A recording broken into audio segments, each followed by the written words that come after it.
So, dito po, praise God. So, let us pray po muna. Let us pray. Oh, dear God, Lord Jesus, and dear God, the Holy Spirit, gaya po nung awit po kanina, we align our hearts to the Father's heart. And Holy Spirit, you are here. You are always here, Panginoon. This platform, Lord, is a holy platform, O God. And this is our altar, Lord, tuwing 12 noon. Ito yung altar namin, Panginoon, sa iyo. Lord, you are here. Binababa niyo po yung presence mo, Lord, to all of us, O God. And thank you, dear God, the Holy Spirit. Ang inimpress mo, Lord, sa puso ko na we are in your holy school of this ministry, O God. A Holy Spirit ministry, a Holy Spirit school, no? Kingdom school, Panginoon. Father God, thank you.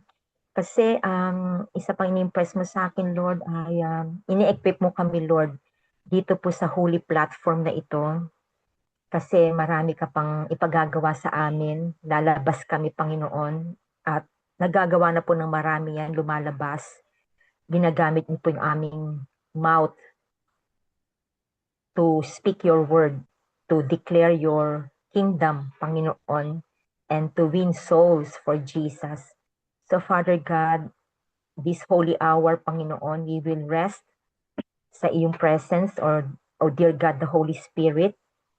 And I pray, O God, na ang bawat isa po sa amin, ang lugar po namin, Lord, I declare, Lord, we declare it is a holy ground, Panginoon, a holy place, O God, because we are worshiping a holy, holy God. And let your holy angels, O God, surround us. Walls of fire surround us, O God. And Lord, I cancel, Lord, internet connection, Panginoon. Thank you, Lord. This is your appointed time for us, lalo na po sa akin, Panginoon, to lead your word, O God. Maraming salamat po, Panginoon. Cleanse our hearts, O God, as we worship you, Lord God, through your word, through this devotion, O God. And I declare, Lord, Psalms 49 verse 3, my mouth shall speak your wisdom, O God, and the meditation of my heart shall be understanding. So, Father God and dear God, the Holy Spirit, move powerfully, empower us, O God, anoint us, O God, and let your anointing, your favor, be our testimonies. This is my prayer and declaration, O God. In Jesus' name I pray. Amen. Yan. So, meron po Amen. ritong ginawang PowerPoint si Pastor Edric. So, we rise, we trust, we walk in His light because God is our refuge, God is our strength, God is our ever-present help. We will not be shaken because our God is unshakable. When everything shakes, God remains. Hallelujah. Okay? So, yan. So, today po is June 16. Okay? Our devotion po is based on Psalm 62 verse 5. Okay? So, Pastor Edric, slide po. Be patient with us po. So, Psalm 62 verse 5, the word of God says, my hope comes from Him. Okay. So, ayaw daw po mag-project. Oh, sayang naman po. Anyway, kahit naman po Testament na New Testament, di po ba wala naman pong PowerPoint? Di po ba Ate Finet, Pastor Rory?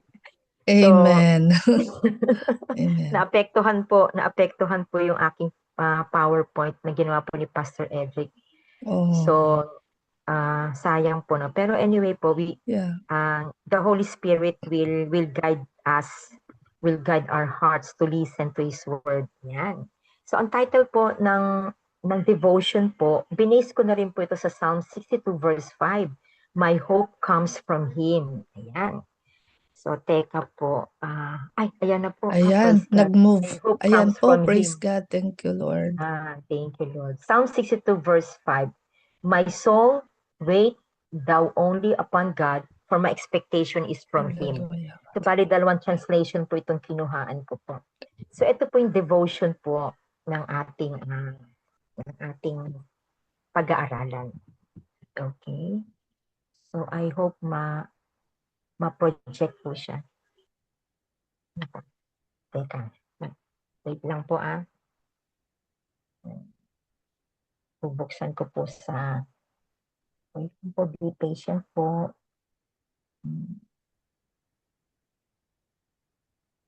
Okay. Paano po ba ito? Sandali lang.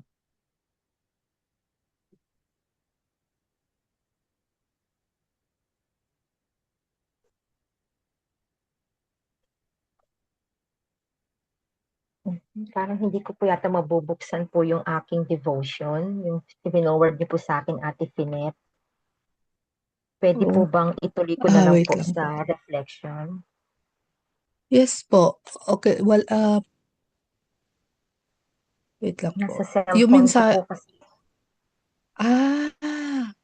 yung pinoward niyo po sa akin okay. devotion from Charles Spurgeon. Hindi ko po siya mabuksan. Hindi nyo mabuksan. Oh, no. Opo. Okay. Pwede ko Nagkaka-challenge po pong kami sa i-forward internet. kay Pastor. Kasi yung sa internet nyo po ang may problema. Opo. Okay. Wait Opo, lang po. sige Teka. po. Wala naman pong problema kahit sa reflection po. Teka, hiramin ko na lang po yung cellphone ni Pastor.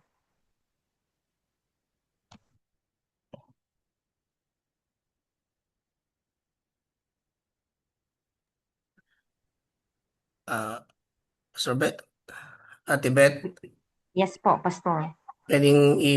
kung may problema po, pwedeng ano lang po sa amin, pakipass na sa amin. Sige po, sabihin ko po kay Pastor. Salamat po.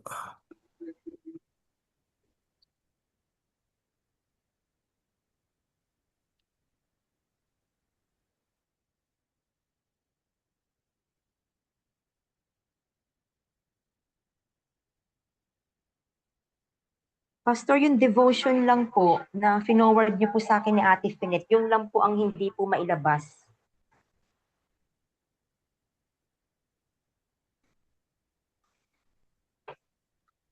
Okay po, sige po.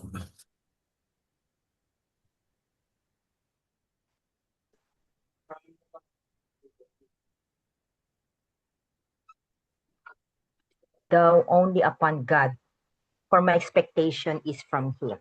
Yan. So, hinalap ko po muna yung biblical meaning of hope. In the Bible po, hope is not merely a wish or a positive feeling about the future. Basta magtuloy-tuloy na lang po ako. So, hahabulin na lang po ni Pastor Edric po yung sasabihin ko. Yan. So in the Bible po, yung hope, sabi nga po, hindi po ito yung wish. Sa mga unbelievers po, or sa mga pre-believers, to them, yung pong hope is, I wish ko sana, ganun po yung mga bukang bibig. But for us, as Christian po, it is a confident expectation and trust in God's character, promises, and faithfulness. At hindi rin po sinasabi ng Bible na ang hope o yung pag-asa is a positive feeling about the future. Ayan. Okay. So, biblical hope is anchored in who God is, not in changing circumstances. Okay. So, let us define the word hope. Hope means waiting with confidence because God is faithful. Then second, trusting God's promises, even when the answer is not yet visible. Amen.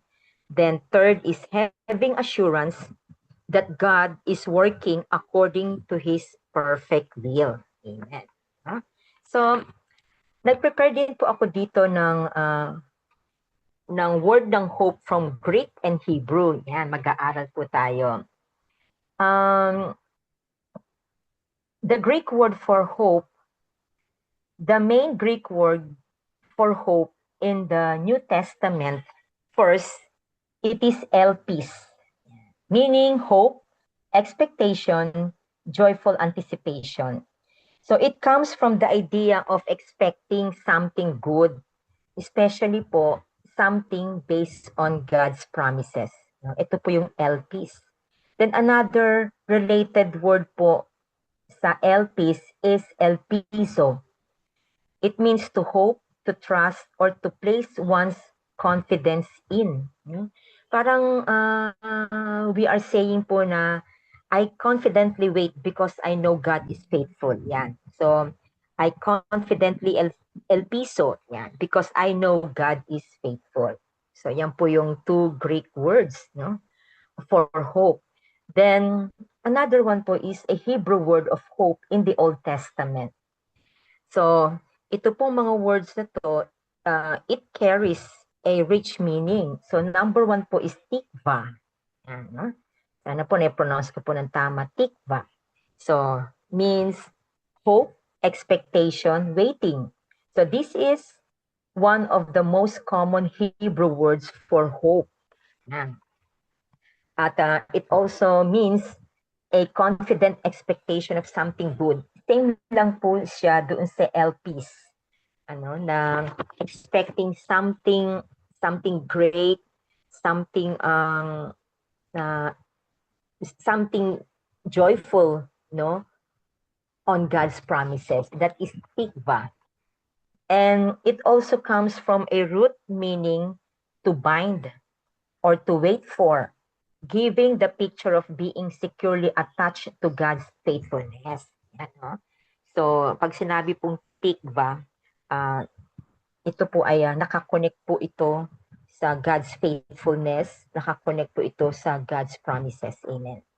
So, example po nitong tikva sa Job 14:7, hindi ko na po pinalagay po dyan.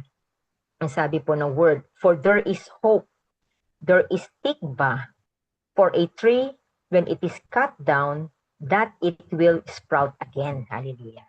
So, ang ibig sabihin po nito, sa example, halimbawa po yung puno, no? May malaking puno, tapos pinutol po iyon, no? From yung down, doon po sa kanyang trunk pataas. So, pinutol po iyon.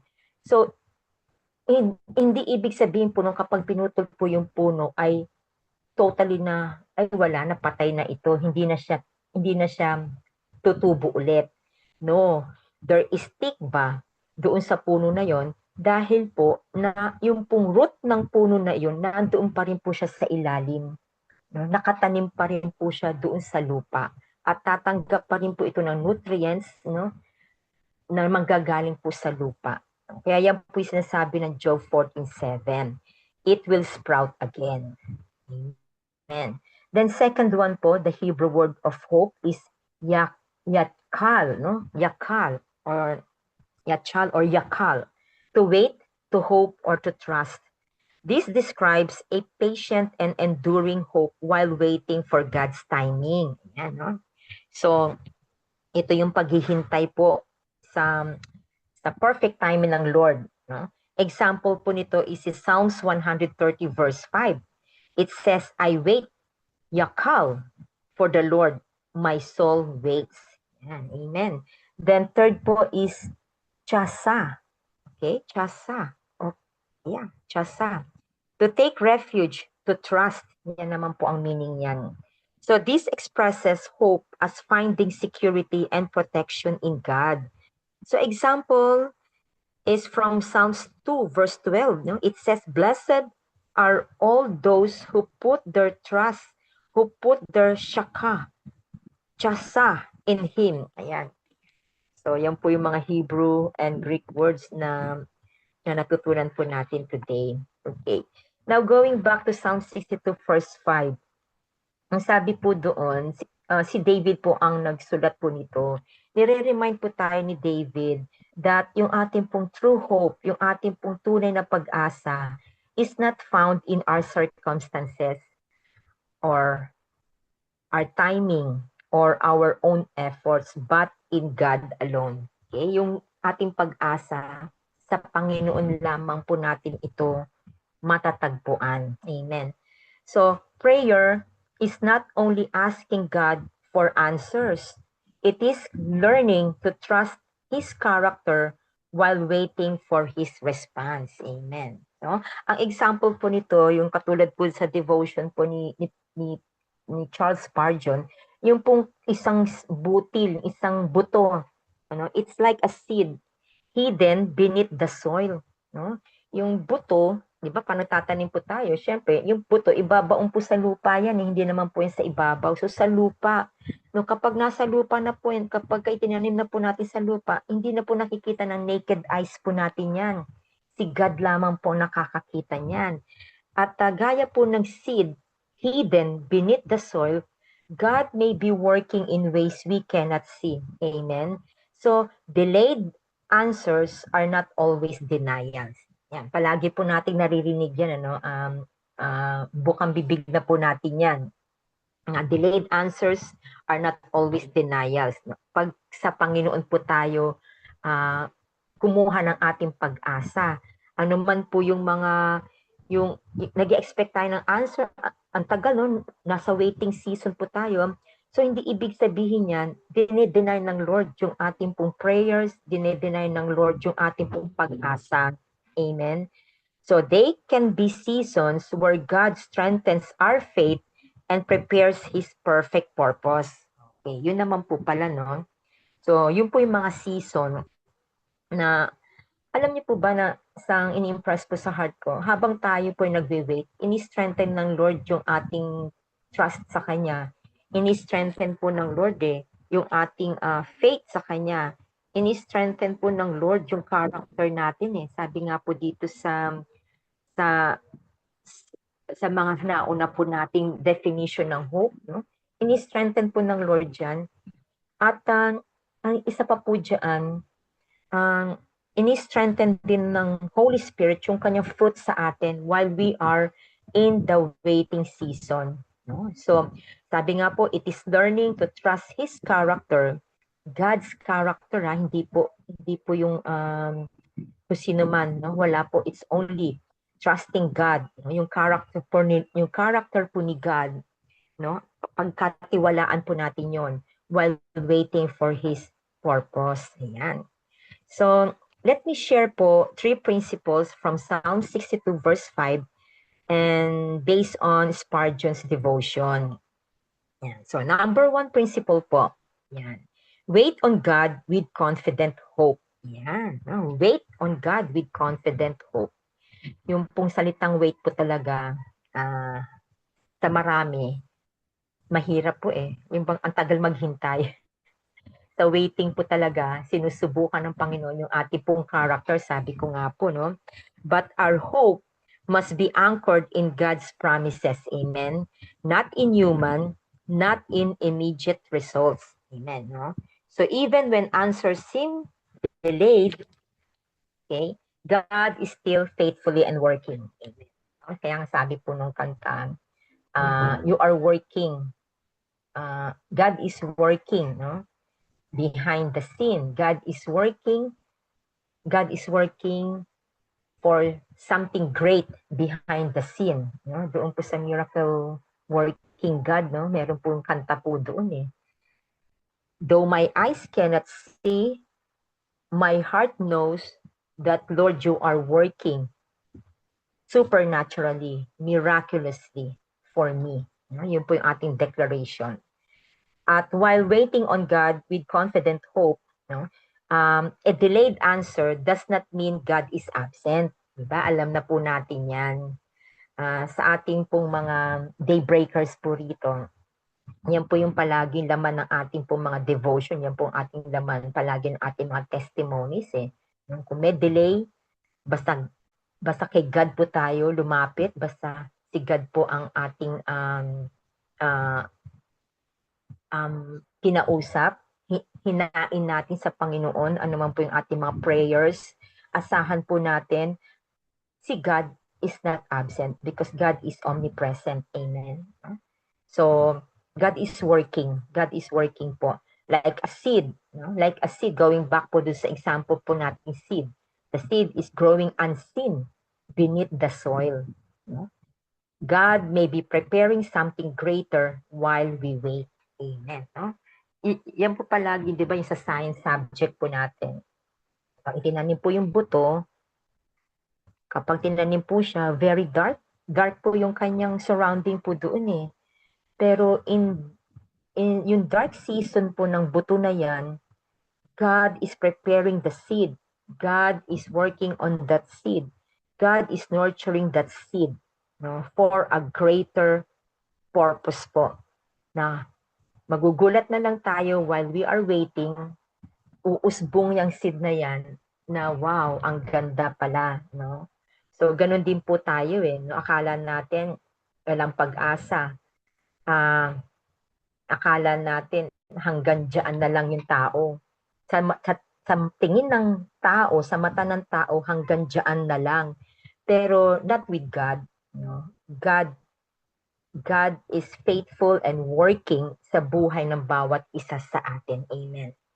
Then second principle, pray with faith and alignment with God's will. Amen. No, pray with faith and alignment with God's will. Effective prayer is not just about presenting a request, but surrendering them to God. Yan. Yung pong surrendering them to God, ito po yung napakaganda po nito eh. Diba? Kapag tayo po nananalangin sa Panginoon, hindi lamang po yung Lord, this is my prayer request. Lord, this is what I want. Lord, this is what my family needs. Lord, ito yung gusto ko, Lord eh. Lord, asap, oh God. No, hindi po eh. Ang sinasabi po rito, ang in-impress po ng Holy Spirit po sa akin habang ginagawa po itong devotion na itong reflection na ito, ay every time na tayo po lumalapit kay God, no? Kaya nga, pray with faith we surrender to God everything. At yung pag-surrender po natin ng everything po natin, yung mga request po natin, iso-surrender po natin yan at the altar of His presence. Amen. Alam niyo po ba na binigyan tayo ng Lord ng highest position every time na tayo po lalapit sa Kanya? Binigyan tayo ng Lord ng, meron po tayong highest position to come before the presence of God. Saan po yun? At His feet. Sa kanya pong paanan. Natatandaan niyo po si Mary, di ba po, meron siyang Mary with, si Mary po yun, no, merong hawak po siyang alabaster jar at ibinuhos niya sa paan ng ating Panginoon. And si Mary din po yung lumapit sa Lord Jesus nang siya po ay nasa bahay ni Simon. Anong ginawa po ni Mary? Yung paan ng Lord Jesus, yung luha niya ang naghugas ng paa ng ating Lord Jesus. Yung buhok niya ang nagpunas ng paa ng Lord Jesus. So yun po yung isang napakagandang nabasa ko po na ang highest position na ibinibigay sa atin ng Panginoon ay at His feet. So kaya 'di ba pagka merong mga ilan sa atin na kapag tayo ay nasa moment of praying, no? Ito ginagawa po ito sa Old Testament, New Testament. At meron din pong gumagawa sa atin ito Yung yung bang yuyuko ka. Then yung face mo po naka facing the ground, ganun po. So yun po ay isang spiritual act din po iyon na while we are in the state of prayer, yung ating mga request, yung laman ng ating puso, we surrender them to God at His altar of His presence, at His feet, and trusting His wisdom and timing. Okay? So yung prayer po is not a meaningless request, okay? But a relationship with a faithful God. Kaya nga po ang tinuturo sa atin that every time na tayo po lalapit sa ating Lord Jesus, every time na tayo po ay dudulog sa Kanya sa panalangin, kailangan meron tayong agenda, di po ba? Especially kapag sa ating quiet time, sa ating sacred place, dapat may agenda tayo. Parang sa gabi pa lang, Lord, bukas, ito yung agenda ko. Lord, ito yung idudulog ko sa iyo. Para kapag nagising ka ng 3:30, 4 o'clock, or 4:30, nandoon na si Lord, no? So, ipe-present mo na yung agenda sa kanya. Parang, hindi yung parang kesera-sera. Wala pong kesera-sera sa Panginoon, no? Kaya ang gusto ng Lord, sa pag-aaral po natin, ang gusto ng Lord, no? Meron po tayong kingdom agenda sa Kanya. Lord, ito yung idudulog ko sa iyo. Lord, ito yung request ko sa iyo, Lord. Lord, ito yung pag-usapan natin, Lord. Yun, no? Yung po yung dapat na maging attitude din po tayo when we pray kay God with faith. At ano pa po, we pray believing that God hears, amen, hears and answers according to His perfect will. No? Yung po tayo, kailangan kapag tayo po lumapit sa Panginoon, kasi sabi nga dito, pray with faith and alignment with God's will. Pag lumapit po tayo sa Panginoon in prayer, manampalataya po tayo, believe na, Lord, naririnig mo yung prayer ko. Lord, nakikita mo ako. And may mga times pa nga na hindi kayang sabihin ng ating bibig yung mga words, no, sa Panginoon, at ang nagsasalita yung ating mga luha, yung pumapatak yung ating luha. At sabi nga po sa Psalms, even our tears are prayers too. No? Yung words na hindi kayang bigkasin ng ating bibig, yung ating mga luha ang siyang nagsasalita sa puso ng ating Panginoon. Amen. So, believe that God hears, cares, answers according to His perfect will. And then our third principle, trust God even in the waiting season. Yan. Amen. No? Trust God. No? Magtiwala po tayo sa Panginoon habang tayo po'y naghihintay.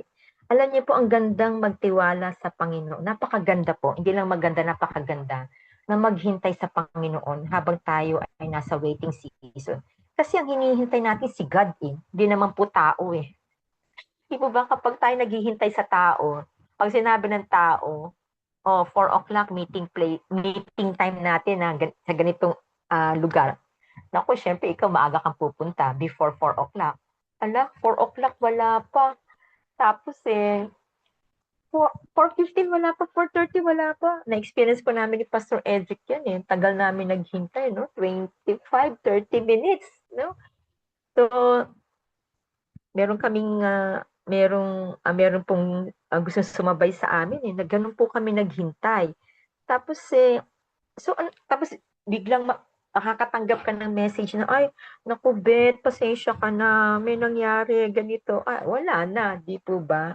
So, nakaka-disappoint, but not with God. Okay? Not with God. Kasi kahit na nasa waiting season tayo, kung ilang days pa yan, weeks, months, years, okay lang yun. Kasi ang kausap ko si God eh. Si God ang hinihintay ko. No? Si God ang aking pinaka main reason o siya yung aking pinaka goal, no, sa aking waiting season is you, oh God, is you, Lord Jesus Christ. Amen. So, delayed answers give us an opportunity to honor God through steadfast faith. Amen. So, alam niyo po sa paghihintay natin, talagang ang daming tinuturo sa atin ng Panginoon. Amen, no? Sa tao, pagka naghintay tayo, naku, ma-disappoint tayo. Minsan maiinis pa po tayo, no? Pero not with God. Kasi si God, habang naghihintay po tayo, meron po siyang, alam niyo po yung, meron siyang ginagawa sa puso natin, meron siyang ginagawang something beautiful po sa ating waiting season. Amen, no? So, alam ko po, naiintindihan niyo po yung sinasabi ko rito. Now, no? So, what happens hidden or inactive may be preparing for a greater harvest. Amen, no? So, minsan ganito po, maghintay tayo. Tagal-tagal naman, Lord, ang tagal, Lord, nag-antay na ako months, years, Lord, ang tagal. Tapos biglang darating na ngayon yung waiting season mo, mag-end na po siya. Tapos ito na yung response ng Lord, ito na po yung dumating na yung talagang appointed time ng waiting mo sa Lord. Tapos magugulat ka, wow, full of surprises pala. Ang ganda-ganda, nag-e-expect ka ng small things lang, pero ang binigay pala ng Lord while you are waiting, wow, big things, no? Big gifts, no? Ang ganda pala. Na-experience ko po yan, yung naghihintay ako, Lord, ang tagal, Lord, dapat December, di ba, nandito na. So, talagang tinuruan po ako ng Lord ng waiting, eh. And then, dumating, siguro, middle of January po siguro, wow, na-surprise ako sa Panginoon. Kaya praise God, no? So si Lord, while we are in the waiting season, hindi niya po tayo ihahang. Hindi niya sabihin, okay, sige, hold muna kita dyan, ha? Ganun, no? Hindi. Iko-comfort po niya tayo while we are in the waiting season. Kaya napakasarap po mag-trust kay God. No? So katulad po nito nung example ko po, dito po sa roof deck po namin, nagtanim po si Pastor Edric. No? Kasi malaki po yung roof deck. So nagtanim po siya. So, ang dami po yung tinanim, ampalaya, kalamansi, kamati, sinulat ko po, luya, cucumber, malunggay, okra, patola, at sari-sari pa po yung mga tinanim niya po doon sa roof. Ayun ako po, kapag umaakyat po doon ako, nakikita ko, sumisibol na po sila, no? Pero, ang tingin ko po sa kanila, may bunga na. Kami sabi mong kay Pastor, oh, yung may bunga na yung ampalaya, ganyan. No? Ganun ko po siya tignan. Naku, kaya nung umakyat po ako doon, sabi ko, Lord, ang dami ng bunga. So, nakakatawa, praise God, no? So, every time na nagtatanim po si Pastor doon, syempre, nililay ng hands, talagang dinedeclare sa Lord. Ako din po ganun. Pero ganun ko na po siya tignan. Tinitignan ko na po siya na marami ng bunga. Amen? So, I believe ganun po ang gusto ng Lord sa atin, no? Na even when we cannot see the outcome, we can rest in the character of God. Our hope comes from Him because He knows what is best for our spiritual growth and eternal purpose. Amen, no? So, ganun po, I believe yun po yung in-impress ng Lord po sa akin habang minimeditate ko po itong reflection na to. Na pag nasa waiting season po tayo, huwag natin tignan na empty. Huwag po natin tignan na, ay wala pa. Ay, hanggang kailan kaya ako aasa, Lord? No. Ang gusto ng Lord po ay tinitignan na natin na may bunga. Parang puno po ng mangga, di ba? Panagtanim ka ng puno ng mangga. So, ilang taon po yan. Tapos, pag lumabas na yung mga dahon niyan, sanga, minsan sabi ko, wow, ang daming dahon na. Siguro, ang dami ng bunga nito. Yan, no? Tapos makikita mo, may mga bunga na, maliliit pa lang. Tinitignan mo na, wow, ang dami nito, marami akong i-harvest. No? Ganun po ang gusto ng Lord. Ganun, kung papaano po tinitignan ng Panginoon yung blessed hope, yung kingdom hope. Ganun niya po gusto rin na makita ito ng ating mga mata. Amen, no? So, hanggang dito lang po makikita ng naked eyes natin eh. Pero with hope, makikita natin beyond. No? Wow, Lord. No? Praise God. So, yun po yun eh. So, what happens, hidden or inactive, may be preparing for a greater harvest. Amen, no? So, pine-prepare tayo ng Lord for a greater harvest while we are in the waiting season. Amen. Now, ano po yung promises po ng Lord for us? Yeah.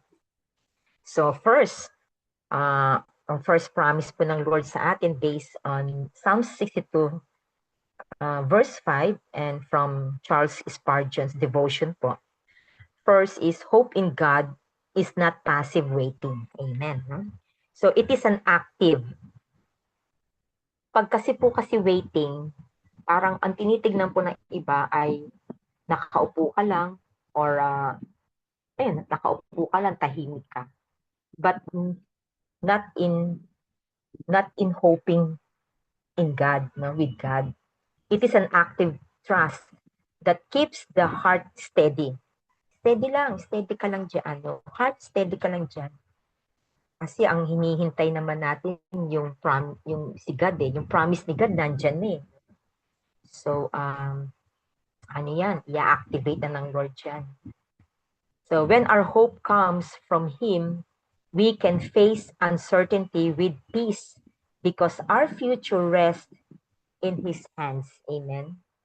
So, then second promise po ng Lord, God's silence is not His absence. Amen. Yung Ah, marami pong ganyan eh, kahit po sa mga OSG ko, ah, sabihin, ang tahimik ng Lord, Madam Beth, ganyan pa, no? Yung isang dati ko pong kasama sa school. Sabi niya, Ma'am Beth, bakit si Lord tahimik sa amin? Sabi niya, hindi ba niya nakikita yung pinagdadaanan namin ng family? Ganun, no? So, hindi tahimik si God. Tahimik siya sa ating pananaw, sa ating pakiramdam. Pero if we have faith with God, no, kung palagi naka-align yung ating puso sa Panginoon, at kapag tayo palaging kinakausap natin ng Lord intimately, alam natin yon na yung katahimikan ng Panginoon, hindi ibig sabihin nun ay wala siya. He's always with us. Di po ba? God is omnipresent. His delay is often the preparation for a greater manifestation of His faithfulness. So sorpresahin tayo ni God. Ang gusto kasi ni God talaga, alam niyo po, yung gusto kasi ni God yung, si God kasi siya eh, He's full of surprises talaga. God is an awesome God eh. A glorious God, no? Generous siya. Minsan, talagang, ako po sa umaga pagkagising ko po, Lord, surprise me, Lord. I'm ready for your miracles, oh God. So, palagi ko dinideclare, Lord, this is the day that you have made. I will rejoice and be glad in it, Lord. I will be, I am rejoicing with your faithfulness, O God, your holiness, O God. So, Lord, I'm ready. Ready na ako, Lord God, sa surprise mo sa akin. No? Amen. So, ganun ko po tinitignan ng Panginoon every morning pagdilat po ng aking mga mata. And then, third promise po is tikva. Okay, remember, ito po yung isa sa ating, ano po siya, Hebrew word ng hope. Sabi, tikva is like a strong cord that connects our heart to God. Ang gusto kasi ni God, magkadikit ang puso po natin. Yung puso natin at puso niya, gusto niya palaging magkadikit. Palagi tayong nakadikit sa Kanya. Kung meron man po tayong, tawag dito, kung meron man po tayong lalapitan o didikitan, walang iba kundi po ang ating Panginoon. Our God, our Lord Jesus Christ, and our dear God, the Holy Spirit. So, tikva, even when circumstances are uncertain, lalo na po sa nangyayari po ngayon, those who hope in the Lord remain anchored because His promises never fail. Amen. So, kasi siya po ang nangako eh. God's promises siya po yun eh. Nangako siya. Nakapako siya doon sa pangako po niya. Nag-oath po siya, nangako siya sa pangalan niya, sa pangako niya. Hindi katulad ng tao, pag nangako, wala na. No? Pero sa Panginoon, hindi. Halagi na alala ng Lord yan. Ako po, ang attitude ko po sa Lord God, Lord, remember, although alam ko si Lord, hindi nakakalimot. Pero yung lambing ng isang anak, Lord, remember me. Remember my family, oh God. Diba? Ganun po yun. Kaya, pag meron po nagpapapray, Lord, remember your goodness, remember your faithfulness, oh God, to your people, to your daughter, ganyan, no? Lord, what is your message na ibibigay mo, Lord, sa kanya today? Remember him, no? So, ganun po natin panghahawakan yung pangako ng ating Panginoon because it will never fail us talaga. Then next promise po, kanina po ito hinabol lang po sa akin ng Lord eh. Yan. Okay, yung sa Isaiah 40 verse 31. Yan, no? Ang sabi po ito yung hope, yung wait in the original Hebrew, the word for wait or hope is kava. Yan, no? Means to look for God with eager expectation and active confident trust. So si God po pala, ang gusto niya, every time na we come before the Lord, every time na mag-hope tayo kay Lord, gusto niya talagang hindi lang expectation, eager expectation. Kaya di po ba, Lord, we are very excited, Lord. Lord, I am very expectant, Lord, na today, oh God, I will receive yung iyong blessed hope. I will receive kava, Lord, no? You are my kava, oh Lord. Yun. Kasi meron tayong confident trust sa Lord eh. So in Isaiah 40 verse 31 it says, but those who hope, no, those who kava in the Lord will renew their strength. They will run and not grow weary. They will walk and not be faint. Amen. So our hope is not based on what we see today. Kung ano man yung nakikita po natin ngayon, no? Sa gobyerno, sa paligid po natin, sa family, even to our, minsan sa sarili natin, to our church, no? Sa lahat, no? It is not based on what we see, but our hope is on the faithfulness of the one who holds tomorrow. Amen. So, in closing po, meron po tayong prayer. Ayan. Ayan po yung prayer. So, I am inviting you to pray with me po. So, the prayer is, Lord, teach my soul to wait on you. May my hope always be anchored in your presence and your unfailing love. Amen. Amen. So, all glory to God, and thank you for letting me share. God bless everyone.